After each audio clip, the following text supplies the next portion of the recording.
Health Subcommittee on Magna Carta of Barangay Health Workers, joint with the Committees on Local Government, Ways and Means, and Finance. This committee hearing is now called to order. So this is just a continuation. No, we already had a previous hearing on the Magna Carta for Barangay Health Workers. I'd like to ask our secretary to formally acknowledge the presence of the esteemed resource persons present today. Good morning, Mr. Chair. For the second public hearing of the Committee on Health and Demography Subcommittee on BHWs, we have the following resource persons. From the Department of Health, we have Dr. Lester M. Tan, the Director 3 of the Bureau of Local Health Systems Development, together with Dr. Maria Lourdes Gajitos, Ms. Maria Teresa Santiago, and Ms. Madeleine Teresa Casimiro. From the Department of the Interior and Local Government, we have Undersecretary Felicitimo A. Balmosina for Barangay Affairs. From ULAP, Mr. Rudy Bourbon is here, but he is an observer from the ULAP. We have from the National Confederation of Barangay Health Workers of the Philippines, we have Ms. Zenaida A. Pulido, the National President, together with Engineer John Foss. We also have representatives from Cebu BHW. From the Department of Budget and Management, we have Ms. Nihal C. Abdul Rauf Pakalna, Acting Chief Budget and Management Specialist of DBM, with Ms. Mary Grace Datuin. From the Technical Education and Skills Development Authority, we have Ms. Maria Linda Andrade, the Chief TESD Specialist of the Planning Office of TESDA, with Attorney Joyce Balong of Legal Division, and Ms. Beverly Bayonisto. From the Department of Social Welfare and Development, we have Assistant Secretary Irene B. Dumlao for Legislative Affairs with Mr. Wilson G. Dabu. From the Ateneo School of Government, we have Ms. Gianna Emas, Project Assistant of the Health Sector Skills Council, Project Unilab Foundation. From the local government units, we have from Pasig City, Dr. Emma Ruth Cuevas, Assistant City Health Officer, Dr. Marian Bringuelo, Program Manager for Health Promotion, Mr. Dave Basaka, Supervising Administrative Officer, and Ms. Ana Galutera. From the City of Taguig, we have Dr. Francel Migrino and Dr. Norena Osano, the City Health Officer. From Bulacan Province, we have Dr. Edwin Texon, the Provincial Public Health Officer, with Attorney General Nelson Manalo, the Provincial Legal Officer, and Patricia Ann Alvaro, the Health Education Promotion Officer. That would be all for the meantime, Mr. Chair. We are expecting some other resource persons later. Thank you, Mr. Chair. Hey, thank you. As I mentioned earlier, this is a continuation of our hearing of bills on Magna Carta for Barangay Health Workers. We have the following bills for consideration of this subcommittee. Number 1, Senate Bill number 5232, 396, 533, 1840, 1911, and House Bill number 6557, or the Magna Carta of Barangay Health Workers, authored by Senator Ligarda, Escudero, Padilla, Ejercito, Poe, Gatchalian, Lapid, and Representatives Gatchalian, Benitez, and Frasco. Number 2, Senate Bill number 68, 84, 427, 434, 580, 919, and 1393, Appointment of Barangay Health Workers and Benefits by Senators Alan Cayetano, Zubiri, Go de la Rosa, Otiveros, Angara, and Revilla. Senate Bill number 488 and 1170, Holidays for Barangay Health Workers, Senators Ligarda and Angara. And last is Senate Bill number 1682, Barangay Health Workers and Services Reform by Senator Tulfo. Muli, magandang araw po sa ating lahat. Mahigit isang buwan na po nang makalipas noong naghala tayo ng mga bagong opisyales ng ating mga barangay.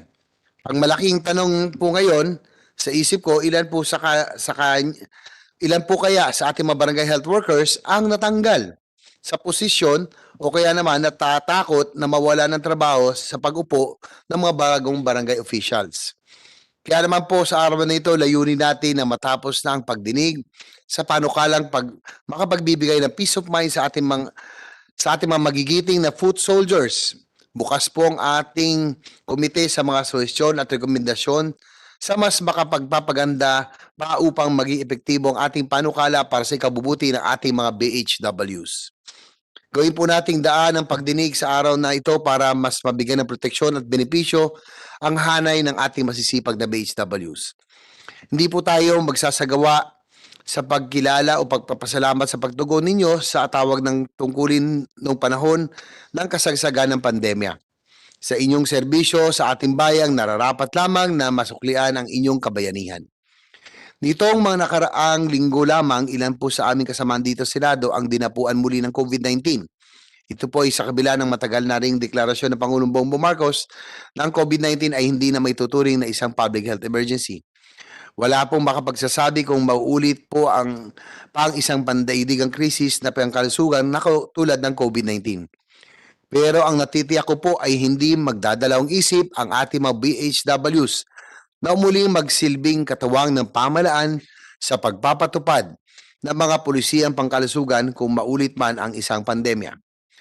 Madalas po nating hiling tuwing Pasko na sana higit sa material na mga bagay ang pagkalooban tayo at ang ating pamilya ng masigla at malakas na pangangatawan.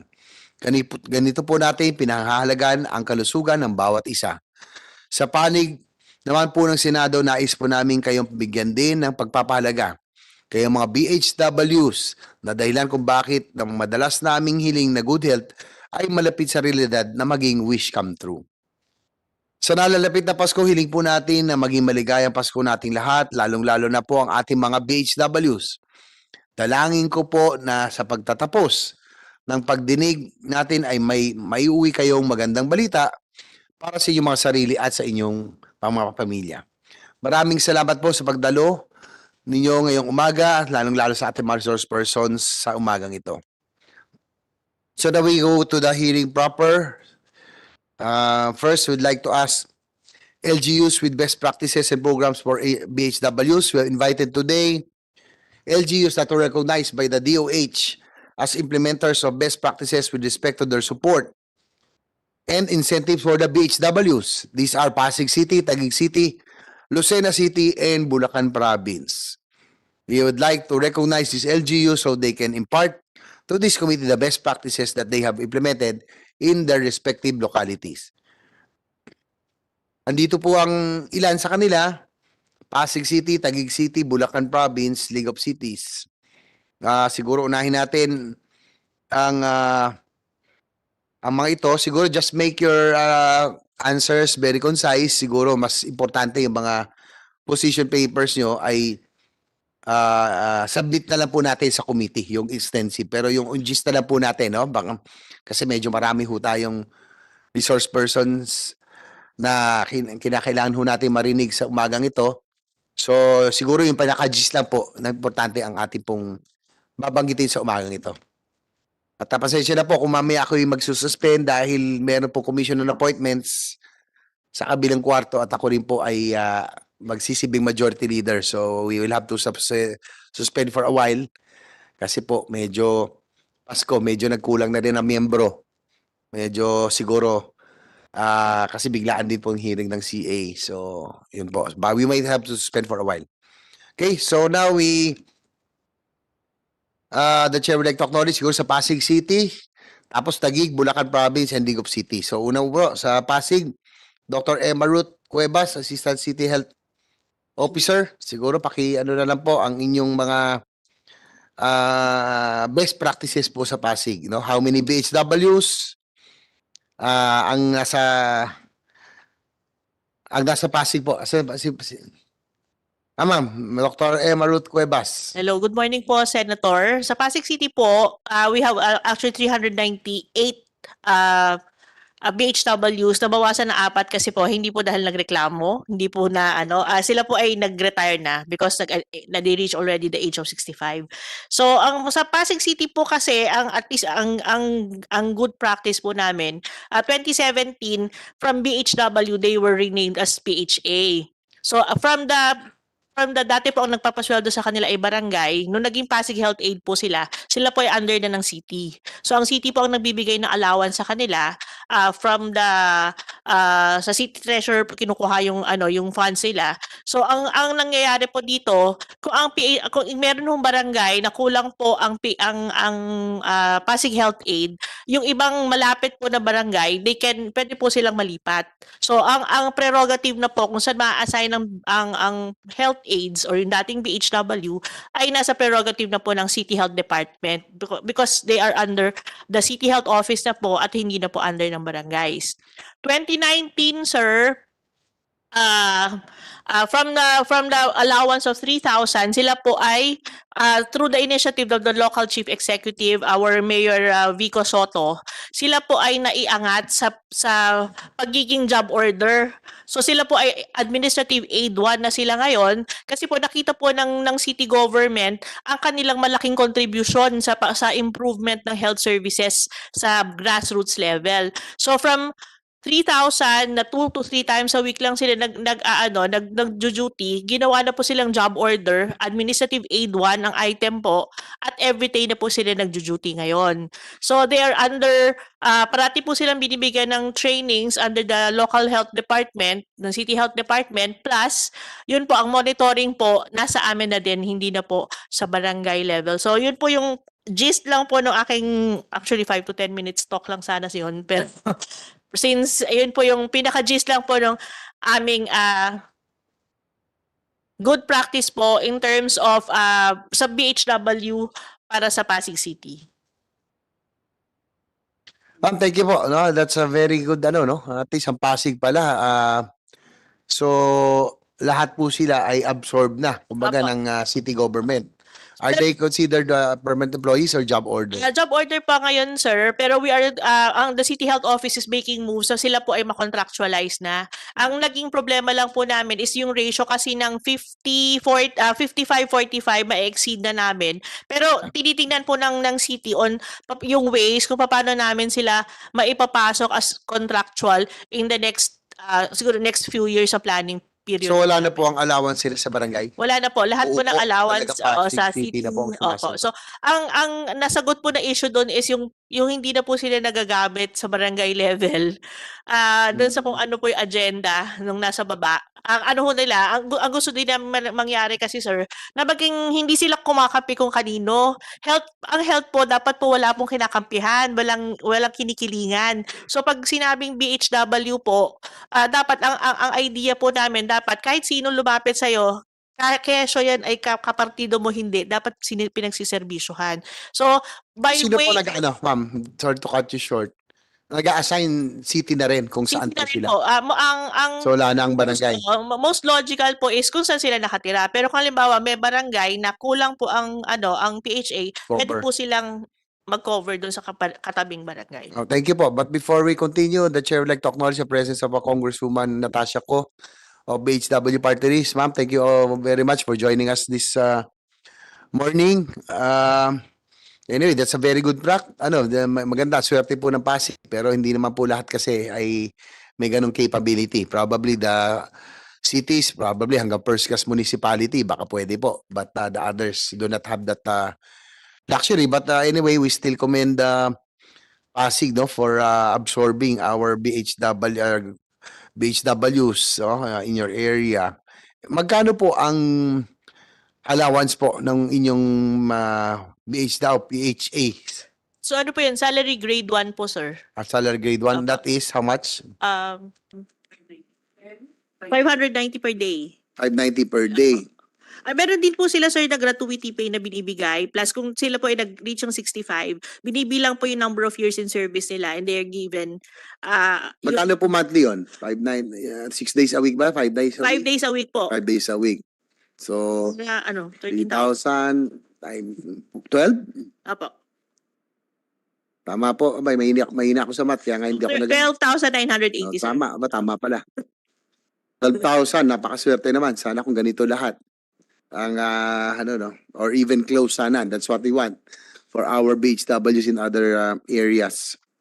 So, what are the benefits and incentives being received by the LGUs aside from having 12,000 na 12,900 allowance. Meron din po sila sir na na bonuses at the end of the year. Plus yun nga sir, pag nag-retire sila, they get gratuity pay po. So yung maski po nung time na binibilang po namin from the time na nag-BHW sila sa Pasig and yung number of years in service po. Kasi ang nangyayari po before, ayaw nila umalis sa pagiging BHW maski 65 and above na. Kasi iniisip nila, pinagkakakitaan ko yun monthly eh. So, ang namin, bigyan sila ng separation pay na medyo malaki para hindi naman sumama yung loob nila na hindi na sila magbi-BHW. Kasi ang din namin, ang nagiging problema din namin, pag medyo may edad na minsan hindi na po sila makapunta sa communities na dapat nilang puntahan. So, we would rather na mas medyo bata yung makuha namin na BHW. Understandable because they are our foot soldiers. Yeah. Kailangan talaga naglalakad sila. Opo. Does any other LGU also have this kind of arrangement na inabsorb na ang BHW o parang Pasig pa lang? No? Taguig din. Okay, we'll go to you after po. So, ayun. So, we will not ask you kung anong ang maganda lang ho dito in your system, in your program is that the BHWs in your area are shielded from politika, no? Political tawag dito, exercise. Kasi nga po, ang nakakalungkot, nakakabahala, yung figures, I don't know, siguro si Congressman Kiko can confirm, 80,000 BHWs have lost or in danger of losing their jobs because of new barangay officials. Yun ang nangyayari. Pag may bagong barangay, napapalitan din po yung BHW. Siyempre, that's what we want to prevent because the years of training, experience, kumbaga nag-invest na rin po ang gobyerno sa kanila. No? Tapos panibago na naman. So, ma'am, kung gusto ko, you may want to say something and probably confirm kung tama ba itong 80,000 na BHW mawawala ng trabaho. Yes, thank you, Chairman, Senator JV Ejercito, for first of all this hearing. And yes, I can confirm at least with the reports that we have gotten from the Office of BHW Party List, meron pong 80,393 na cases of pagtatanggal ng mga barangay health workers all over the country. Very consistent yung percentage per region. So kahit hindi ko siguro isa-isahin kung ilan per region, but the percentage is constant from region 1 up to the last region in Mindanao. This is very frustrating because 80,000 BHWs all over the country, which means 80,000 yung malamang panibagong BHWs natin, and we have to train them. Because they won't be able to be barangay health workers if they're not trained and accredited and registered. No? So we have computed that one training is around, tama po ba, 7,000, 7,500, around that number for just one training. And that's 600 million pesos na gastos ng national government para sa training ng ating mga bagong magiging BHWs. That's one training pa lang po. So, we are very frustrated kasi alam natin kulang na po, Senator, ang ating mga barangay health workers, and yet, ito po ang nangyayari every election, which is why we were able to ask help from the DILG and DOH, and we're very thankful for the joint memorandum circular that was signed by our two good secretaries, with, of course, the help of our USEC, special mention to USEC Valmosina, for the help sa ating mga barangay health workers. Kasi po, that JMC states na hindi pwedeng tanggalin. Pero, ganun pa rin po, natanggal pa rin po 80,000 of them.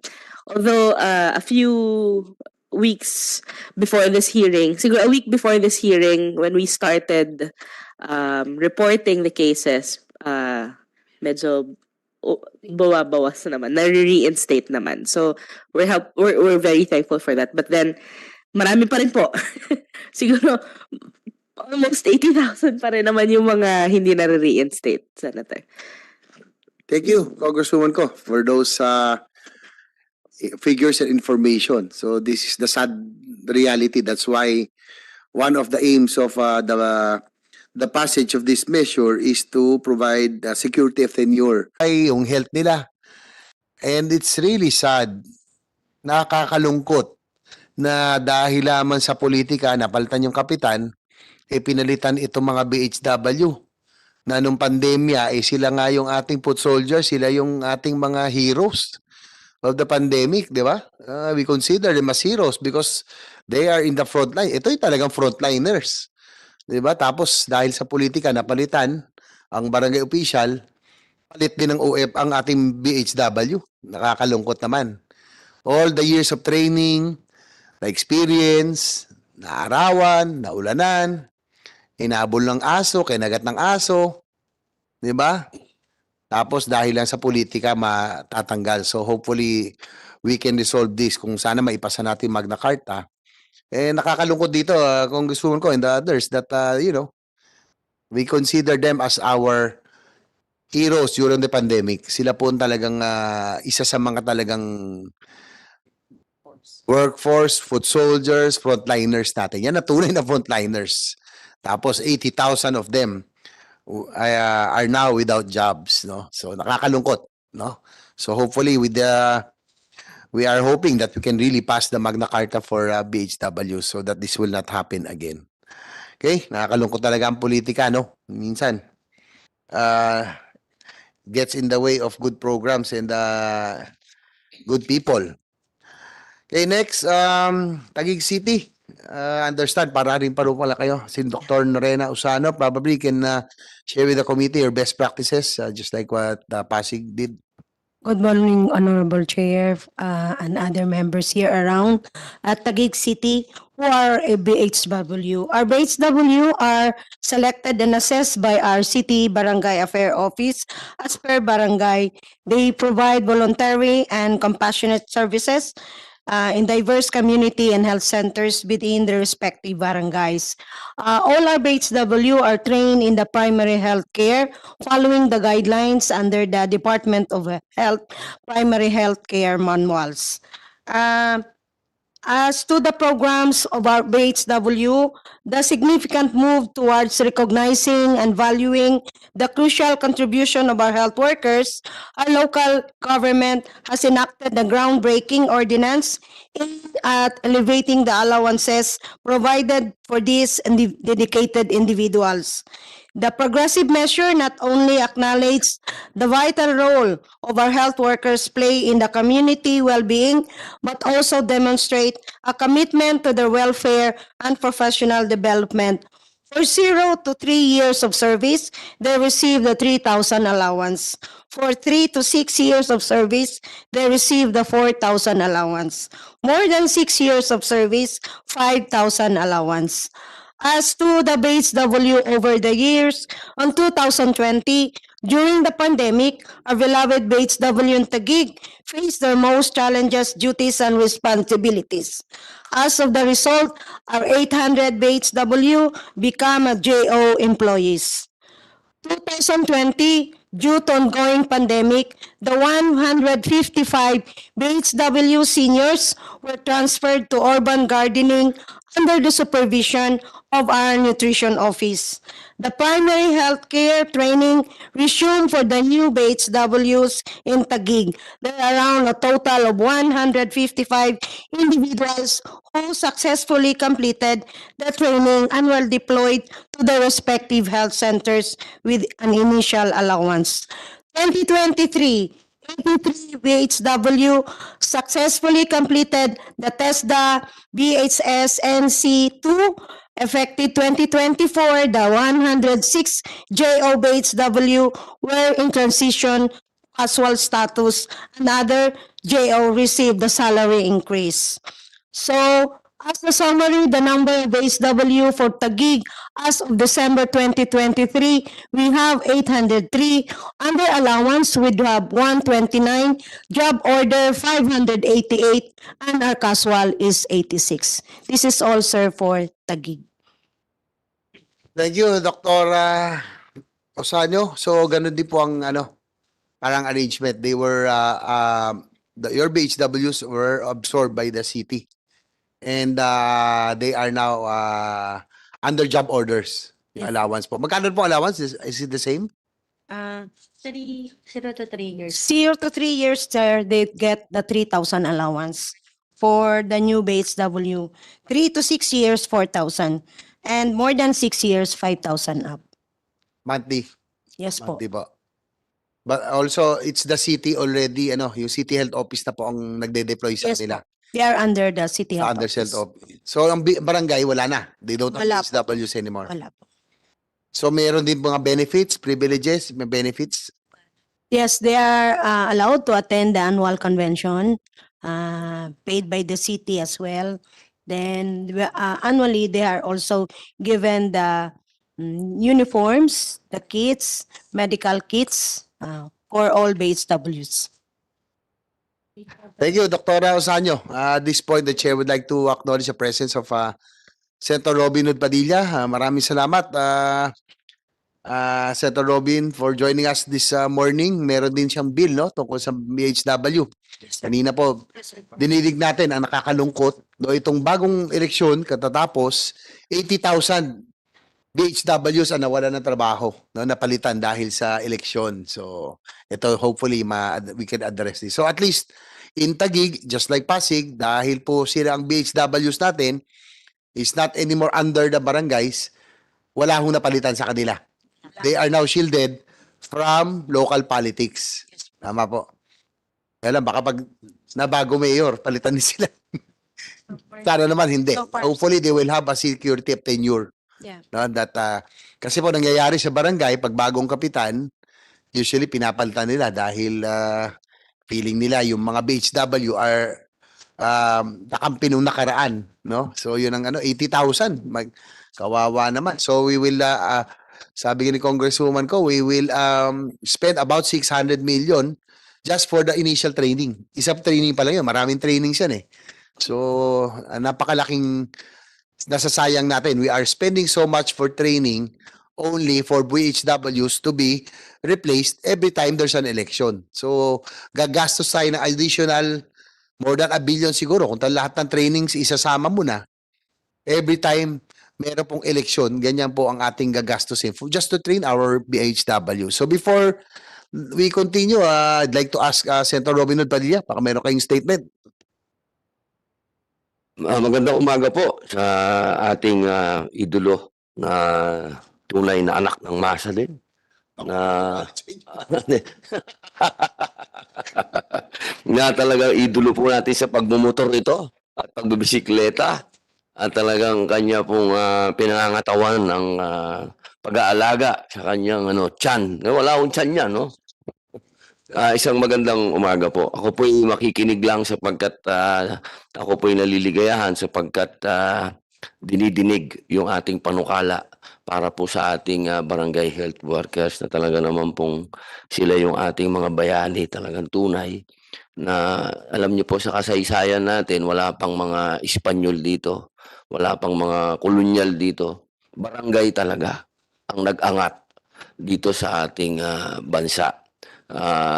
Napakahalaga po na palakasin natin lalo yung ating barangay. Yun lamang po, mahal na kapatid. Mabuhay po, Senator Ejercito. Thank you sa ating kapatid, Senator Robin Hood Padilla. Siya rin po ay isa sa author ng Magna Carta o Barangay Health Workers. So maraming salamat sa iyong pag-author ng isang panukala. No? You is one of the authors of this very important measure. So thank you very much, Dr. Norena Osanyo, Dr. Francel Migrino ng Taguig.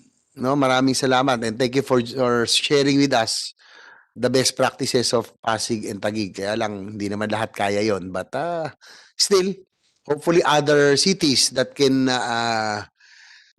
afford can do the same, no, para po ma-shield. That's one way of shielding actually our BHWs from politics, di ba? At least every barangay election hindi na gagastos for another training, hindi sila mapapalitan. Okay, thank you. From Bulacan Province, Ms. Antoinette Constantino, Provincial Administrator, and Dr. Edwin Texon, Provincial Public Health Officer. So, Dr. Edwin Texon, sige po. Magandang umaga po, Senator JB Ejercito, Senator Robin Padilla, ang kinatawan po ng BHW Party List, Congresswoman Angelica.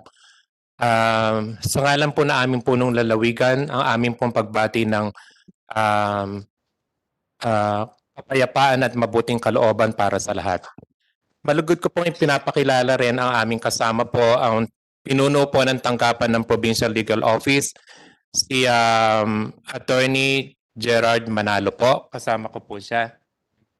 Meron po kaming ginayak na maikling presentation na ipapaliwanag po ng aming Health Education and Promotion Officer, BHW Program Coordinator na si Ma'am Patricia Alvaro. Ang lalawigan po ng Bulacan ay meron pong dalawang provincial ordinance. Yung una po nagtatalaga para sa mga BHW, kasama po ang security of tenure. Ang pangalawa naman po ay ang pagtatalaga sa mga barangay health workers ng lalawigan ng Bulacan bilang barangay level health education and promotion officer. Ganin din po ang aming pong tanggapan sa pamamagitan po ng provincial governor ay naglalaan po ng 67,400,000 million pesos po para po sa lahat po ng barangay health workers ng Bulacan na sa kasalukuyan po ay may bilang na 4,589. So meron din po mga bayan at lungsod na nagbibigay po ng incentive. Una po dito ang Ulila na nagbibigay po ng 7,500 quarterly incentive. Ang lungsod po ng Mikawayan na nagbibigay po ng 3,000 monthly allowance para sa mga BHWs. Meron pong isang barangay ng Marilao, ang Loma de Gato, na nagbibigay po ng 6,000 incentive po kada buwan. So binibigay ko na po ang aming Health Education and Promotion Officer para po sa maikling presentation. Siguro before we acknowledge Miss Patricia Alvaro, ang province po, ilan po ang do you supplement doon po sa binibigay? Magkano nga po ang binibigay ng Bali po 3,500 Sa po probinsya po yun? quarterly. Opo, So quarterly. dagdag pa yun bukod pa yun sa BHW allowance ng barangay or ng Opo. city. So Opo. yung probinsya mismo may Opo, 3,000 per BHWs. Opo, quarterly po kanya 14,000 po yearly na umaabot po sa 67,400,000 pesos po. Binabati natin ng we'd like to thank the province of Bulacan kay Opo. Governor Daniel Opo. Fernando. Idol ko rin yan para si Opo. Senator Robin Hood. Opo. Tsaka si the whole provincial government of Bulacan. At least ang laking bagay po ito. I think Cebu rin mamaya, I think Cebu also. We'll ask Cebu, hindi ho sila dapat, pero I think Cebu province also is giving additional allowance to the BHW. So kung binabati natin si Governor Daniel Fernando Opo. for this initiative. Opo. Opo. Sa ngalan Bagay ho yan sa ating BHWs. Opo, sa ngalan din po ni Governor Daniel Fernando, maraming salamat po sa inyo. Kayo pong tatlo sa inyong palagiang pagbisita sa aming lalawigan ng Bulacan. Maraming salamat po. Pakisabi, idol namin siya. Lalo na Opo, makakarating po sa kanya.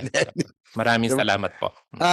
Sige, si Patricia Ann Alvaro, ma'am. Sige po. Good morning, Honorable Chair. On behalf of Governor Daniel Fernando, together with Dr. Texon, it is our privilege to present the programs and best practices of the province of Bulacan.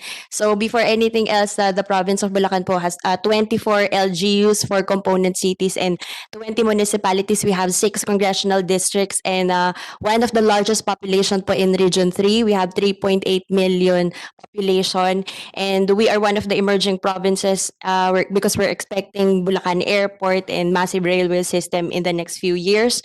Our numbers po when it comes to BHWs, we have 4,589 BHW for this year, 2023. And I think one of the best practices po of the province is our policies. Yung amin pong mga polisiya, number 1, yung amin pong palalawigang kautusan or provincial ordinance, the 2016 BHW Ordinance of Bulacan, isang kautosang nagtatakda ng panuntunan ng pagtatalaga ng mga BHW at nagbibigay sa kanila ng security of tenure at mga karagdagang benepisyo. I think ito po yung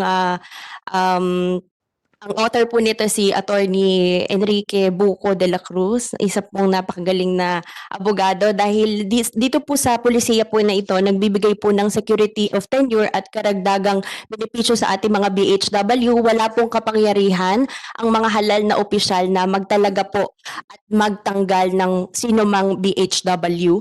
Hindi po maaaring magtanggal ng mga BHW na wala pong due process. And this is something po that we practice, lalo na po ngayon na mayroon pong talagang kapag local elections, naiipit po ang ating mga BHWs. So pinauubaya po ang pagtatalaga at pagtatanggal sa ating pong mga municipal health officers. That's what's stated po in our provincial ordinance. Aside from that, we also have a policy po designating our BHWs as the health education and promotion officers po on every barangay na nagbibigay impormasyon at kamalayan sa atin pong mga kababayan sa anumang panganib ng kalusugan at pagtulong sa pag-oorganisa po ng mga gawaing pangkalusugan. Para naman po sa mga benepisyo na ibinibigay po, next slide please. Sa benefits po tayo. Benefits po na ibinibigay po ng lalawigan ng Bulacan is as sinabi po ni Dr. Texon kanina, next slide po. On the benefits po. Quarterly incentives amounting to 3,500 every quarter. We also have yearly BHW uniform na ibinibigay po sa ating mga BHW, free laboratory and medical services, free legal services. We also have burial assistance po lalo po sa mga BHW na biglaan pong namatay na ibinibigay po ng provincial government, capacity building and awards and recognitions. We do recognize po yung ating mga natatanging BHW on leadership and on their service, and Christmas grocery package of course from our governor. So para po sa mga challenges na kinakaharap po namin as of the moment, despite having provincial ordinance po is still the barangay elections 2023 resulted po to massive termination of BHWs. Tinatanggal na lang po, Mr. Chair, sa barangay, pero hindi po namin tinatanggal sa probinsya. Some barangay health workers cannot maintain to be non-partisan in local elections. May mga BHW po na tumakbo din po, no, at kumalaban, at meron din po talagang mga lantaran po rin na kumalaban po sa mga tumatakbo po sa barangay. And isa po sa challenge po namin, challenge na kinakaharap po namin is that we are far from the target po ng number of BHWs because we have 3.8 million population. The required number of BHW po is 38,000. As of the moment po, we only have 4,500 BHW. So medyo mahirap po on recruitment side kasi kakaunti na lang po ang gustong mag-volunteer workers. With that, thank you very much po, Mr. Chair. Thank you. But still, it's still a very good program from Bulacan City provincial government. At least sinusubukan natin na magkaroon ng security tenure. But even with the provincial ordinance, meron pa ring tatanggal, no? To barangay level. So kasi barangay pa rin po ang nag-appoint. Kumbaga yung nangyayagaling na incentive o benefits na allowance, ano lang yun, supplementary from the province. But it's still the barangay who appoints. Tama, barangay pa rin ang barangay captains pa rin. Now, Upon the recommendation po ng municipal health officer, kasi po nire-require namin na at least mag-undergo ng 1-year training po ang mga BHWs. okay, thank you. Maraming salamat. At least sa Cebu po. Sino sa Cebu? Nakasama ko ito sa ma'am, taga sa Cebu. Yes, ma'am. Minda Ubay, At sa kabila. Silenda Bagol, Lenny. Sa Cebu po, meron hong allowance kayo ang nabinibigay ang provincial government. Good morning po sa lahat. Mayroon po, iba-iba ang by district, iba-iba din ang municipality at cities. Pero may malalaki, mayroon pong medyo kukunti pa. Pero rest assured, sa province po, nagbibigay ng, nung last year, 5,000 si Gov. Gwen Garcia. This coming 2023, dinagdagan naman niya ng 1,000. Witness si Senator. Opo, kaya nga po, alam ko sa Cebu province nagbibigay ng additional for our BHW, si Governor Gwen Garcia. So, we would like to also to acknowledge yung binibigay po ni Gov. Gwen Garcia ang provincial government to our BHWs. I was a witness. Di ba Yes ho? po. Oo nga po, sana lahat ng probinsya ay gayahin ng Bulacan at Cebu province. But yung pong ordinance na pero subok yung sa probinsya, no, sa Bulacan, dapat sana shielded, may security of tenure, but still, it's still the barangay, no? Ang kumbaga on the province, wala. It's really the barangay. So yun yung mga gusto natin maano. Nabasa ko doon sila board member Baseo dati pala nag-author, no? Kaibigan natin 'yan. No. Okay, so next next. Don, meron kang tanong? Next would be okay lang bang I have to go mag-ano lang ako ng quorum sandali, no? Pero you can go ahead siguro with the hearings, no? Sino bang susunod? DOH, siguro we would like to hear the different positions of DOH. Dr. Lester Tan is here. DILG, Yusek Felicito Balbumosina. DBM, Miss Nihal Pakalna. Kayo po ang mag-ano ng position ng DBM. Tapos sa Confederation mamaya, yung BHW, lagi natin yung bisita, Miss Zenaida Polido, National President, and Mr. Jamel Mora, BHW President Calabarzon. So in that order po. So DOH, paki-ano na lang po yung position papers, DILG, DBM. So continue lang ho kayo, no? Okay lang ba, Senator Robin? Papakita lang ako sa kabila. Pero itutuloy na lang po nila. Okay po, sige, please continue, Dr. Lester Tan. You ready? Thank you po, Mr. Chair, for inviting the Department of Health to this hearing. So kami po do sa Department of Health, we fully support the different Senate bills for the Magna Carta of Barangay Health Workers, and we recognize the role of the barangay health workers, in the effective delivery of primary care services. And gaya nga po nabanggit ni Congresswoman Natasha ko kanina, we have drafted and finalized po the joint memorandum circular with DILG on the continued services and retention of barangay health workers. No?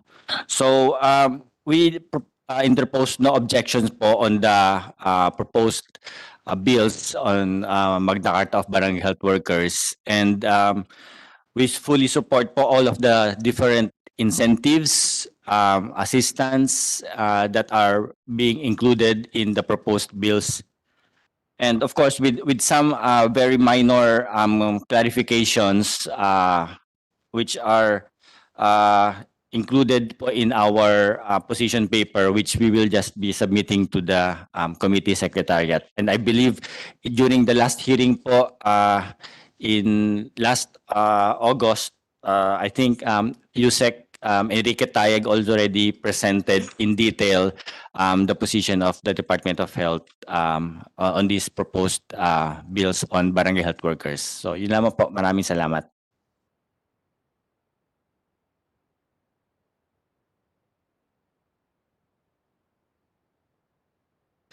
Magandang umaga po sa inyo, Ma'am Congresswoman. Opo. May tanong lang po ako kay Dr. Lester Tan.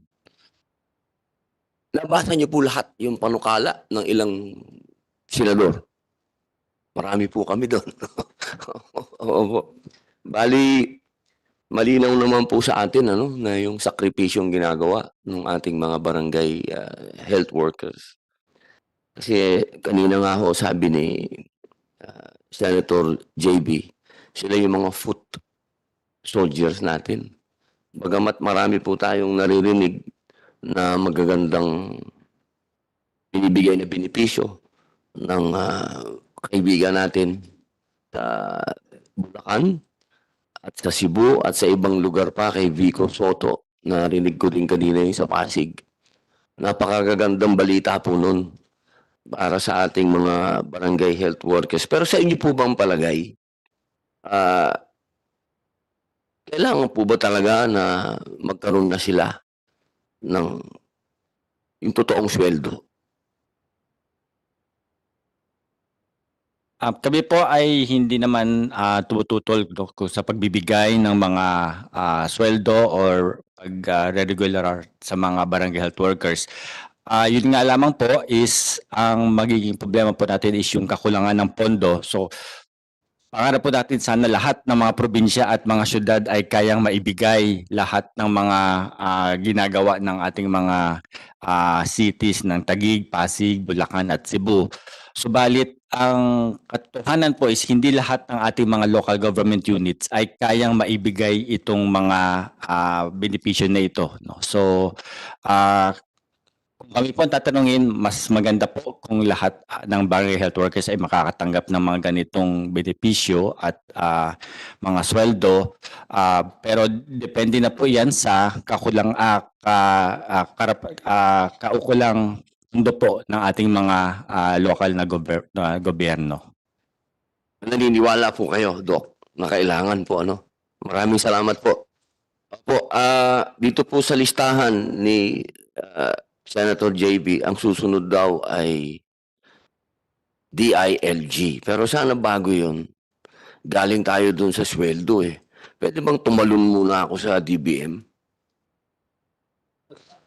Okay lang ba, ma'am? Magandang umaga po. Morning, Your Honor. Good morning, Honorable Congresswoman Angelica Ho. Ma'am, siguro wala naman dito nakukontra eh, di ba? Wala naman siguro. Ang pinag-uusapan na lang natin talaga kung saan kukunin yung budget. Kasi naniniwala naman tayo na ang pinakamahalaga sa bansang ito ay kalusugan ng ating mga kababayan at ang mga ngalaga doon ay yung mga barangay health workers. At maraming issue dito sa bansang ito. Marami. May West Philippine Sea, may ang dami. Napakadaming issue. Nakulang tayo sa depensa, pero babagsak lagi yun sa usapin ng healthy ba yung mga Pilipino. Ma'am, saan ba natin pwedeng kunin yung pera? Meron ba tayong pagkukunan ng pera para mabigyan natin, maibsan yung kahirapan ng ating mga barangay health workers? Magkaroon naman sila ng sapat, yung kaya naman buhayin yung kanilang mga sarili. Once again, good morning, Your Honor, Senator Robin Padilla. Based on the copy of the bills that we have on hand, the proposal of the Senate is to lodge the funding requirements, Senator, under the funds of the local government units, which we agree with, for especially that it is aligned with our fiscal policy. Kung ang positions lodged siya under the local government units, it rightly follows that yung funding requirements niya shall be charged against local funds. Now, we heard yung concerns, issues ng ating existing barangay health workers and the different agencies. What we have as of now, Senator, is what we call the National Health Workforce Support System.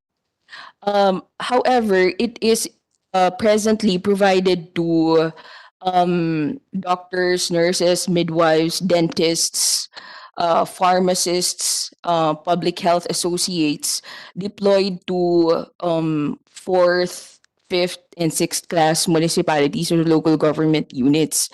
That is something that we may explore. Kasi ma'am, hindi lahat ng probinsya kasi at city kasing ano nila eh. Oo. Marami din kasi kung sino pa yung mga nandun sa malalayong lugar. Yung mga talagang hindi napapansin na lugar. Yun talaga yung nangangailangan din talaga ng lalo na ng mga barangay health workers. So parang sa amin kasi, nung ginawa namin yung panukala, inisip din namin talaga kung saan manggagaling ang pondo. At talagang naisip namin na talagang meron talagang mga local government na may pera. Pero mas marami yung walang umaasa din sa, alam mo na. Kaya, yung aking parang May magagawa pa ba tayo? Maliban dyan kasi yung mga binanggit mo, ma'am, ano yun eh. Kailangan natin sila, totoo, kailangan natin yan. Lalo na yung mga midwife, minsan. Sa malalayong lugar, wala naman paanakan, sila na yung pupunta, sila na yung magpapaanak. Kailangan talaga yun.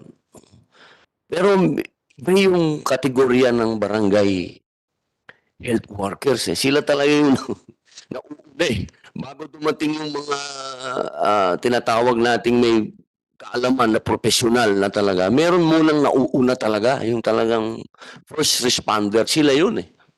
Katunayan, nung panahon ng, hindi ko makalimutan to, nung panahon ng kampanya doon sa Bulacan. Hinarang ako ng mga barangay health workers. Sabi nila, tulungan mo kami. Tulungan mo kami kasi kami talaga yung, hindi naman, parang sa kanila, sila yung may groundwork. Sila talaga yung foot soldiers. Ngayon, ibabalik ko na ulit sa ating chairman, ma'am. Assalamualaikum, sister. Thank you, Senator Robin. Thank you, please. Tapos na po kayo? Okay na? Your position. Yes, Mr. Chair. Thank you, Senator Robin Hood, also for taking over. Next is next. DILG, right? Yusek Valmosina. Okay, good morning po, Senator JB Ejercito, Senator Robin Padilla, Congresswoman Angelica, at sa lahat po ng mga kasama natin.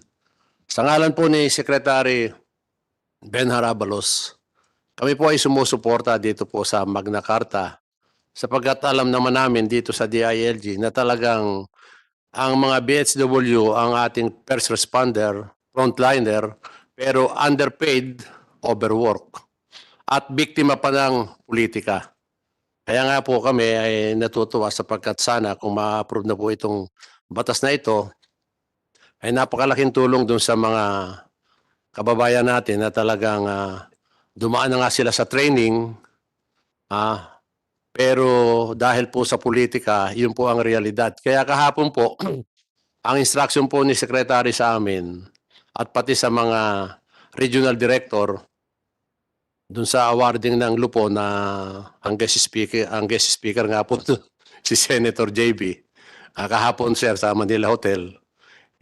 Ang instruction niya talagang i-encourage yung lahat ng mga barangay. Yung instruction niya sa mga regional director na huwag naman tanggalin, lalong-lalo na yung mga nakapag-training na. At ako ho mismo, ay binigyan ng instruction ni Secretary na every time na ako magiging speaker kahit saan, talagang i-encourage at i-educate na din yung mga punong barangay na tama na yung politika pagdating doon sa pagsaserbisyo sa health. Sapagkat napakahalaga nga po ang naging partisipasyon ng mga health workers natin dito sa nakaraang pandemic. Kaya po ang DILG ay pinapaabot po sa committee nyo na 100% po ang suporta at lahat naman po ng magagawa namin na pag-encourage sa mga punong barangay ay ginagawa po.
Balmosina, salamat po sa inyong suporta dito sa ating pong panukala. No?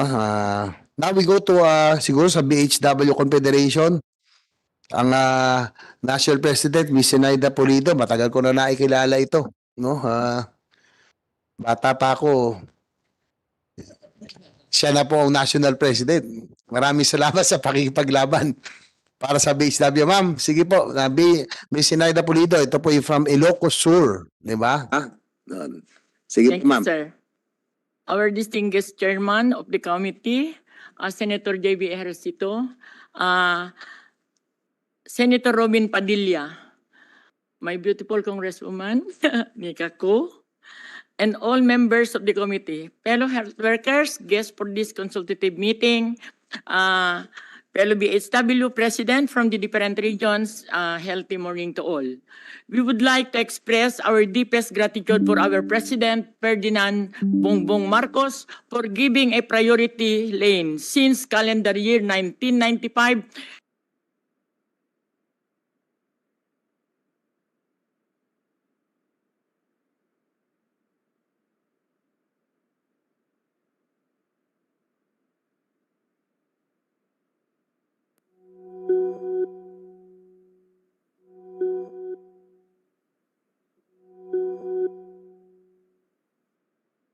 during the pandemic times. We are grateful to the new president and all senators for providing health emergency allowance for the barangay health workers. Our heartfelt gratitude to all senators who made our incentives under the law a reality. Today, as National President for my fourth term, I firmly believe in your continued and full support for this Magna Carta for BHWs for 2024. Will be fast-tracked without delay. As we have experienced and put our trust and confidence in your great works, no wonder the Filipinos have full trust in all the endeavors of this legislative body of the government. Congratulations, Kong Senator and Kong Nika. As to the proposed bills, upon review of all proposal of the Senate, we highly appreciate very much the overwhelming views and proposals of all senators. We humbly say indeed that Senate is making a big difference in improving the lives of every Filipino, particularly the health and safety of everyone. The proposed bills of Senator Robin Padilla, SB number 232, and Senator Manuel Lito M. Lapid, SB 1911, is somewhat similar to the bill being discussed in the House of Representatives, House Bill number 6557. We highlight the Senate Bill number 919 being introduced and presented by Honorable Sonny Angara, since it underlines the financial viability in incorporating the barangay health workers as part of the government manpower and services and realizing the implementation of Universal Healthcare Act 11223 in promoting a strategy of a truly primary healthcare approach in safeguarding and guaranteed accessible health in every Filipino family across all boundaries. We express the reconciliation of Senator Angara's bill, Senate bill, with Senate bill of Senators Manuel Lito Lapid and Senator Robin Hood Padilla. Palakpakan naman dyan. Again, as National President of the BHWs nationwide, with an updated registered members of 300,000 plus, as of this month and continues to grow in number with the emblem of a truly Filipino malasakit character, our trust and confidence for your full support keeps my sacrifices to all Filipinos, even at my age, 76 years old. My dear senators, I am asking your wholehearted support to pass this very important bill, because with your full support and best effort, we will no longer be your partners in health, but rather as a dedicated public servant with accountability like you, whom our people have always entrusted you with the highest regard in all of your wisdom in this legislative body. Rest assured that your unequivocal actions and unrelenting effort to pass this bill will serve as a landmark of our Philippine history, casting the stones of promoting and preventing health system. This bill will propel us to guarantee and attain our goal by 2040 that all Filipinos will be the healthiest people in Southeast Asia. Ang Pilipino ay matatag, maginhawa at panatag sa buhay. Thank you and mabuhay tayong lahat, especially to our very vibrant President Ferdinand Bongbong Marcos for defining our dreams into reality. Maraming salamat sa maginhawang buhay. Thank you po. Ms. Zenaida Pulido. Ilang taon na ho kayo? 76? Ilang taon na kayo? 76, sir. Wow, talagang dapat retired na, but not And tired. 43 years na as 43 years. barangay health worker and president from the local up to the national. Yeah, maraming salamat. Thank you very much for still fighting for the benefits of our BHW. Kahit na 76 na kayo. Siguro, pag naipasa na to, pwede na kayo mag-retire para makapagpahinga. Yes, sir. Especially lahat na kaming mga BSW na senior citizen to receive our pension. Ito lang talaga yung gusto yung siguro. Biglang Bumuo kami ng mas bata sa amin. Tama, pero ito siguro yung pinaglalaban nyo.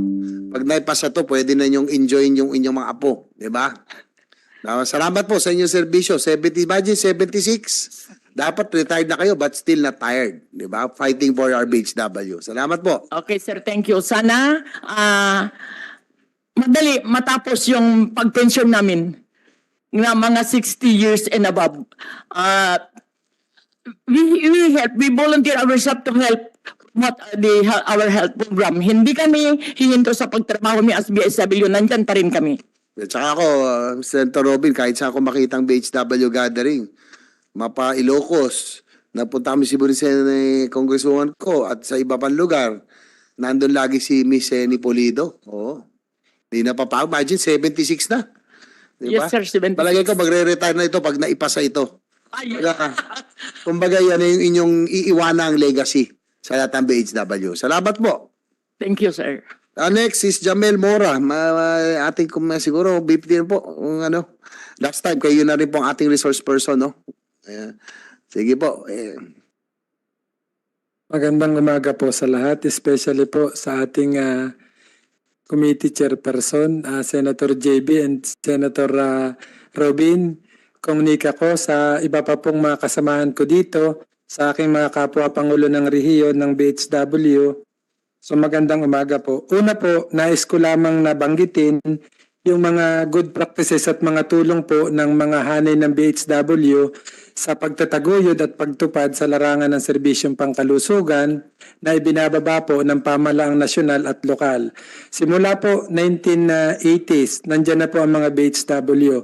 At nitong nakalipas po nating pandemic, COVID time, nakita po yung aming trabaho bilang frontliner na kung saan halos kami po yung gumagalaw sa baba, katulong po ng iba nating katuwang sa pangkalusugan. Sa kabila po ng nagbaba ng Joint Memorandum Circular ang DILG at ang DOH nitong nakalipas na August 24, pero after barangay NSK election, marami pong natanggal na mga BHW hindi na muling itinalaga. Sa ngayon po, sa datos na nakuha ng party list, almost 80,000 over the Philippines. Sa Region 4A po ay almost 5,000 at sa province po ng Quezon ay almost 1,000. 2 linggo lang po nakakalungkot na pangyayari na ang isang BHW natin na edad 71 years old, 2 years in service, hindi itinalaga ng kapitan sa bayan ng Tayabas. At dahil doon, siya po ay nag-isip, na-stress, inatake sa puso, namatay. So mula po noon ay akin pong ipinatrending sa national, kaya po hanggang sa medyo nag-ingay po at nakachat po ng media at kahit pa paano po yung bilang na natanggal doon sa ating mga BHW medyo bumaba. Kaya siguro po ay napapanahon na upang ang mga panukalang batas dito po sa Senado regarding sa Magna Carta ay sana po ay maipasa na. At doon po sa 7 Senate Bill para sa Magna Carta at 7 Senate Bill para Security of Tenure at 3 Senate Bill para sa Holiday at Services Reform ay pinupuri ko po ang mga butihin nating senador. To mention po, yun pong Senate Bill 84, 427 at 434 para pong mas favorable po sa mga barangay health worker. Sapagkat doon po ang nilalaman ay security of tenure kung saan kapag na-accredit na ng local health board ay nasa kapangyarihan na ng local chief executive kung saan siya din yung local health board chairperson ang kakaroon ng pagtatalaga at mula doon mawawala na sa mga kapitan. So sana nga po sa lalong madaling panahon tayo po sama-samang manalangin upang ang Magna Carta for Barangay Health Worker ay maipasa po sana sa Senado hanggang sa mapirmahan ng Pangulo. So yun lamang po, muli po, mabuhay po ang mga BHW, mabuhay po tayong lahat. Magandang umaga Salamat, po. Sir Jamel Mora. Total, nabanggit niyo na rin po yung tungkol dun sa Joint Memorandum Circular 2023, Series of 001, subject of which is retention and continued service of barangay health workers. The Joint Memorandum Circular was issued August 2023, just before the barangay and SK elections by the ILG, DOH, and the leagues, and the BHW Confederation. However, we have, as what has been reported by Congresswoman Ko, in spite of the Joint Memorandum Circular issued before the elections, about 80,000 of our BHWs were still replaced, no? After the barangay elections. So may we just confirm sa ating mga agencies yung information na ito? Tama po ba yung informasyon na 80,000 nga po ang natanggal na BHW at magkakanta yung bagong mga BHW? Siguro sa DILG muna, si DOH. Ano lang, we just want to confirm in sa Confederation. Yusek, sino pong may alam sa ano? Any information na 80,000 nga po ang natanggal? Marami pong report pero wala pang actual kaming kasalukuyan pa lang pong pagsasubmit yung lahat ng regional director next week, sir. Ay sige po, Yusek, can you furnish the copy of this report? Siguro katatapos lang, you're still awaiting. So yung 80,000 is probably Next week po an estimate, no? Senator, yeah. So sige po, please send it to this committee para lang Yes, sir. at least alam natin, no? In our quest to have this measure pass, at least alam po natin yung data. Thank you, Yes, sir. Yusek. Dr. Tan? Ganun din po sa Department of Health, kasalukuyan pa rin po kaming humingi ng mga reports sa aming mga regional offices regarding dito po sa unjust termination po ng mga barangay health workers. Sige po, submit na lang as soon as you get the information para at least alam po natin. Sa ating BHW Confederation, ma'am, Ms. Pulido, ilan po, do you confirm na about 80,000 po ang nawala ng trabaho sa mga inyong kahanay sa buong bansa? Yes, sir, kasi yung mga barangay captain kasi baguhan sila magkapitan lang sila ng 2 taon palibhasa yung tinatanggal, matagal na nagsaserbisyo. Sana tulungan nyo kami sa Ilocos, sir, hindi namin problema, walang problema, awa ng Diyos. Pero sa ibang lugar marami yung mga mayors during election, hindi pa sila magtatanggal. Bakit yung mga barangay captain ganun ang ginagawa nila? Nakakaawa kami lalong-lalo na panahon ng COVID. Meron namatay pa kami mga kasama. Sa edad kong ito, awa ng Diyos, malakas ang loob ko na alam ni Lord na tumutulong ako, kaya nga malayo ako sa sakit na COVID. Sa totoo lang. Yung yung number po, mga 80,000 po, may informasyon po kayo? Wala pa ho. Siguro. Wala pa, sir, pero Nika, huwag kang mag-alala, bumababa na. Siyempre, kapag nakinig ng mga mahal namin senator, DILG, please lang nakita nyo naman ang mga trabaho namin. Sa edad ko ito, hindi ako nag-withdraw sa pagka-BSW ko kahit sa COVID. Hindi ako natatakot na ang trabaho namin ng mga BSW, till death do us part tungkol sa mga mahihirap. Sige po. Nabuhay. Sige, bigyan nyo na lang po kami ng datos, no, sa pag nakuha nyo na report gaya ng DILG at DOH, kung ilan ho yung talagang na BHW sa napalitan. Sige po, next siguro tanongin na rin po natin, siguro we can go to TESDA. Sino ang sa TESDA? Ma'am Attorney Joyce Malong, yung tungkol po sa trainings being offered by TESDA to BHWs and how many BHWs are trained in a year. Kasi nga po, napag-usapan natin kanina that the government spends, no? Kahit pa paano, ma'am, may cost ito sa government, no? Wala naman libre, no? Yung training, lahat yan. As mentioned by Congresswoman ko, 7,000 yung initial. So sa TESDA po, siguro, kaya brief us, yung trainings being offered and how many BHWs are being trained in a year and siguro kung magkano rin yung cost natin to train one BHW. So, good morning, Mr. Chair and members of this honorable committee.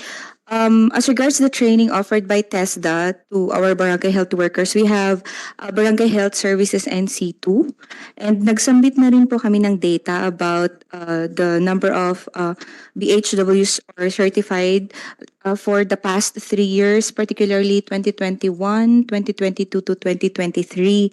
So, kasalukuyan pong ina-add up yung number na nabigay namin. But as regards the cost, we have per training po, ang nakaalat sa aming scholarship programs ay 16,276. Kasama na po doon yung bayad sa assessment fee at saka sa allowances nila. Kasi po everyday may binibigay po na allowance sa mga trainees namin. This is for those who qualify for our scholarship programs. Yes po, kasi may scholarship program po ang TESDA. So yun po, pag nag-qualify po sila sa scholarship programs namin, sagot lahat ng TESDA ang kanilang expenses sa training and assessment and certification. So yun po ang aming as of the moment, yung kasalukuyang program din na offer namin. And we would like to manifest na with the current leadership ni Secretary Suharto Mangudadato, isa ito sa mga programs na pinaprioritize namin with our TESDA sa Barangay program. Yun po ay isa sa kaniyang 10-point agenda. So recently lumabas yung circular namin regarding this. So he wants to actually empower the barangay health workers. So isa ang Barangay Health Services NC2 sa mga programs na prioritize po niya. So with the nitty-gritty of the said program, pwede niyo pong, our technical personnel is here, Mr. Chair, if you would allow her to speak po. Si Ma'am Maria Linda Andrade, may I ask that she be recognized? Thank you. Siguro before we recognize Ms. Andrade, Attorney Joyce, tama, for the record, magkano yung ginagastos natin per BHW sa TESDA? Sa training po, 16,276. Wow. Yun pa yung training cost Mas mataas per person. TESDA because I think TESDA is more comprehensive siguro, no? So may allowance. So that's 16,000 per trainee. Yes po. For BHW. Yes po. And Mr. Chair, medyo mahaba po kasi ito kasi 58 training days. 58 training days po siya. And we would like to inform also na itong Barangay Health Services ginawa ng ating industry experts. Ibig sabihin, inimbitahan natin ang mga BHW experts, including DOH. They are part of our technical panel. Sila po yung nag-set kung ilan ang minimum number of hours na dapat usin ng isang BHW before siya mag-qualify for assessment. Yun po. Okay, thank you for that. Very relevant information. Ms. Andrade, sige po. Thank you very much, Mr. Chair, and to the members of the committee. Good morning po. Good morning, Ma'am Congressman ko. Of course, for the implementing mechanics of this new program of our Secretary, Teng Mangudadato, we will discuss this in partnership with, of course, the ILG, DOH, and other the LGUs. But the essence po ng aming programa is really to give skills training programs, massive skills training programs for our barangay health workers, specifically the Barangay Health Services NC2, which is aligned with what is written in our proposed bills po. So this actually dun po sa technical part ng program namin, we will also extend our technical assistance in training of trainers para na sa mga LGUs, para sila na po ang magte-training ng mga BHWs na we will train at least 10 trainers. Opo, and then for the identified skills training program so that the LGUs will be empowered also in the facilitation and implementation of training programs within their LGUs, within their jurisdiction po. Also, this is yung pong SITEC na meron po tayo sa lahat ng mga LGUs natin. Palalakasin po natin para po yung mga pangangailangan sa bawat barangay ay makuha po natin. Hindi lamang po barangay health workers ang sa loob ng barangay ang kasama po nito sa programang ito, pati po mga barangay treasurers, SK treasurers. Ito po ay pagpapaunlad po talaga at mainstream ng TVET in the locality. Thank you so much, Mr. Chair, and to the members. Thank you, Attorney Joyce, Balong, and Ms. Andrade sa representing TESDA. So thank you very much for those information. Siguro we'll ask also GSIS, Mr. Flores, no? Last time you're also here regarding Bayou's proposal to regularize RBHWs. So tanong lang natin what minimum standards and qualifications should be included in the law if ever we are to adopt this proposal. Good morning, Mayong Buntag, Senators Ejercito. Sige, please. Kayo pong Senator Padilla, Attorney Representative Giovanni. Yes po, I'm the Legislative Liaison.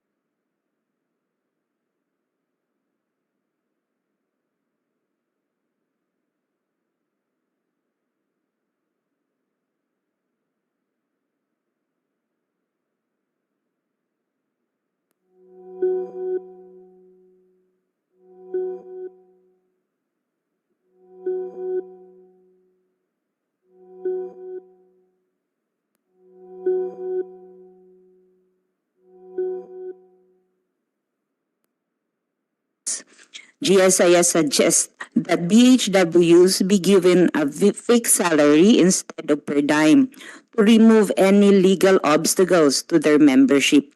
Once BHWs are considered compulsory members, their premium payments will amount to 21% of the BHW's total compensation, which is in accordance with the GSIS Charter RA 8291.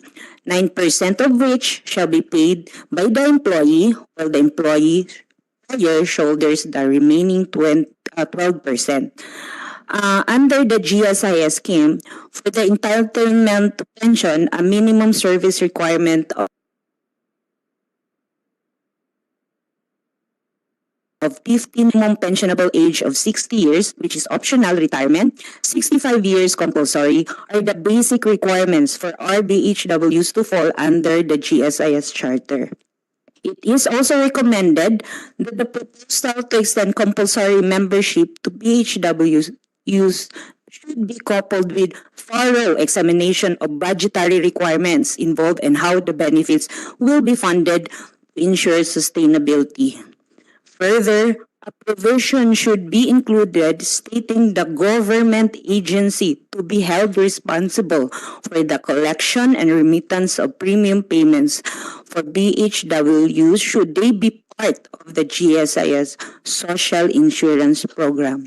Now, on the other hand, if the intention of RBHWs to be voluntary and will be receiving honoraria, GSIS may still design minimal insurance benefit packages suited to the needs of our beneficiaries, as intended for this proposed legislation and upon payment of corresponding premiums to be determined by GSIS, such as which personal accident insurance, which is provided by our General Insurance Group. Once again, on behalf of our President, Vic Velosa, thank you for inviting us. Thank you, Attorney Marin. Usually, yung GSIS talaga will only cater to the regular government employees. Pag job order, yung mga contractual hindi kasama, no? So, is it possible for GSIS to have, kasi iba yung yung ano kasi ng BHWs, no? Parang voluntary. But if we can provide that's why we are hearing Magna Carta kung ano pwede natin i-provide na benefits and privileges. Pwede bang mag-ano ang GSIS ng hindi kayo nakikita, no? Talagang pag hindi regular. So, talagang they have to be regular. Yes po, they should be regular employees of the government. Now, if they want to be covered by GSIS, we could offer various optional general insurance products like personal accident, for Yes, example. pwede kang, since kasi nga voluntary in nature sa ngayon, kung sakali man may pasa to, may program ka ang GSIS that, in the tenure, at least nung lagyan na natin sa 3 years, coterminus na siguro ang natin because of the what is happening now. Can they be insured with GSIS kahit na hindi po sila, kahit na job order po sila or They could be insured through our personal accident insurance, which is a particular type of insurance which provides benefits and indemnity in case of losses to the person or physical well-being of an insured, such as loss of limb, example, death, and there's a murder in the line of duty, parang ganun. Insurance po ang coverage we could provide to our BHWs, and medical po assistance through the personal accident insurance, provided it's according to the policy of GSIS. Okay, thank you for that. We submit your lang po, yung inyong position that you just We will update our position paper. Please update also. Okay, thank you so much, sir. So next we will ask the Philippine Society of Public Health Physicians, Dr. Alberto Ong. What is the position of the PSPHP on strengthening the accreditation by city, municipal, or provincial health office and improving the benefits of our BHWs? Magandang umaga po sa ating lahat. So Dr. JR po, Ong, Secretary General ng PSPHP. In my personal capacity po, former Dr. Todo Barrio po kami, nakasama kong section, then sa SAMAR. At kami rin po yung tumulong po sa DOH para po makapag-develop ng BHW manual na niro-roll out na po ngayon sa buong bansa. So, para po sa PSPHP, meron po siguro kaming sinamarize namin ito for yung gusto po namin na may sama po, na advokasya po para po sa BHW. So, na po, yung strengthening the accreditation po ng BHW by the city, municipal, or provincial health offices. Narinig po natin dun sa ating pong ibang resource persons na mahirap po na baguhin yung nasa LGU code about the powers of our barangay officials on appointing BHWs. Nagagawa po ng ating mga city, municipal, or provincial health office na ma-impluensyahan yung pagdidesisyon ng mga barangay captains sa pamamagitan po ng mas malakas na accreditation capacity. So kasama po dun sa accreditation na yun yung benepisyo na nagkakaroon po sila ng honorarium, or sabihin na natin na parang sweldo mula sa city, municipality, or provincial health office. Align rin po ito dun sa UHC Act of 2019 na managerial integration po kung saan ang pagmamanage po ng mga human resources for health ay ni-integrate po sa ating provincial health office. Siguro ang isa pa pong inabot pa siya po ng PSPHP ang pag-i-improve at pag-expand ng mga benepisyo para sa BHWs. Maganda po na narinig natin yun sa GSIS po kasi kadalasan po na mga BHWs po natin bilang frontliners po sa komunidad ay bilang po at risk sa mga, hindi lang po sa aksidente pero di pati sa mga infection, etc. So hopefully rin po hindi lang sa accident pero pati rin po sickness benefits po para sa ating mga BHWs. Pangatlo po siguro ay yung malawakang information dissemination ng mga benepisyo ng BHWs. Nung dinedevelop po namin yung BHW manual at nag-interview po kami ng mga BHWs, nakita po namin na karamihan po ng mga BHWs ay hindi po alam yung mga benepisyo na nakalagay sa 1995 BHW Incentives Act. Katulad po, halimbawa, hindi po alam ng karamihan ng mga BHWs na na-encounter namin na 5 years of volunteering ay actually eligible, meron silang second level eligibility sa civil service. Marami pong BHWs ang hindi po alam na pwede ba silang maging government employee, hindi na nila kailangan ng civil service exam after 5 years of volunteering.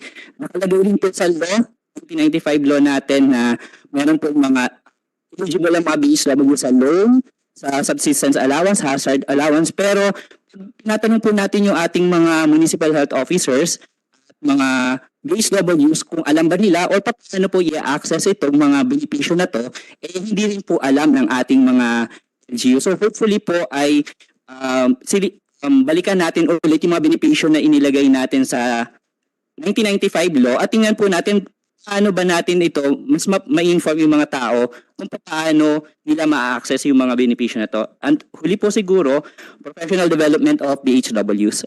Ayun. Yeah, that's very thank you very much for that, lalo especially yung professional development. Please submit your position, Yes, po. and that's Sasubmit very ko na. important, no? Yung improving the benefits, strengthening the accreditation, professional development of BHWs is also very important. So thank you, Dr. Alberto Ong, for the position of the Philippine Society of Public Health Physicians. No? Maraming salamat po. Siguro before we end, siguro we can ask DOF, DBM, or DOH, considering that the proposed funding source of for these reforms is the National Tax Allotments, no, yung NTA, of LGUs and other local sources. Can you provide us guidance on the financial capacity of LGUs to accommodate these proposed reforms for PHWs? Siguro anybody from DBM or DOH? Ma'am, pakal na. Kayo na po. Good morning, Kayo lang Mr. pala Chair. nandito, kaya kayo na mo. Sige. Thank you. Thank you, Mr. Chair. As to the proposal of the bills to launch the funding requirements under the national tax allotment shares of local government units, we concur with the proposal in as much as the intent of the bill is to provide security of tenure, therefore plantilla positions for the barangay health workers under the local government units. In terms of expenditure program management, it rightly follows that if the plantilla positions are to be launched under the local government units, then the funds should be taken from local government unit funds, therefore yung NTA shares. Earlier, it was raised that lower income class LGUs may find it difficult to comply with the compensation requirements. That is something that we will study, Mr. Chair. What we know of at this point is the National Health Workforce Support System by the DOH, but it is something that we provide for doctors, midwives, nurses, among others, who are deployed in lower income class municipalities, meaning yung 4th, 5th, and 6th, although we understand na mayroon ng bagong classification ngayon, no, yung pinirmahan ng presidente, which we only have 5 income classes of LGUs based on the recently enacted law. So that is something that we will study, Mr. Chair, and that we will express our position in the paper that we will submit to the committee. Thank you.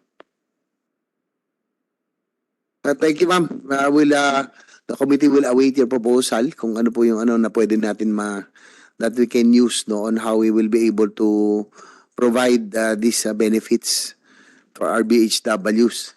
Ngayon po kasi, Senator Padilla, you know that we have a program, yung AIX, yung TUPAD, 3,000 pesos, cash for work. Kung itong kung kaya natin provide, I think we can also provide for our BHWs, di ba? Kasi ito talagang trained. These are really our foot soldiers. Talagang umiikot sa barangay ito. Minsan hindi na nga ito tungkol sa health. Minsan napapakiusapan pa ng local officials for their programs. If we can provide for assistance for in crisis situation to indigents and also cash for work. Di ba? Magkano po yung TUPAD at AIX? Mas malaki pa yun sa siguro yung iba ginagamit yata para mabigyan din yung BHWs natin. But I think we can already institutionalize this. Kung kaya natin magbigay doon, I think we can, dapat mabigyan, we can already also allot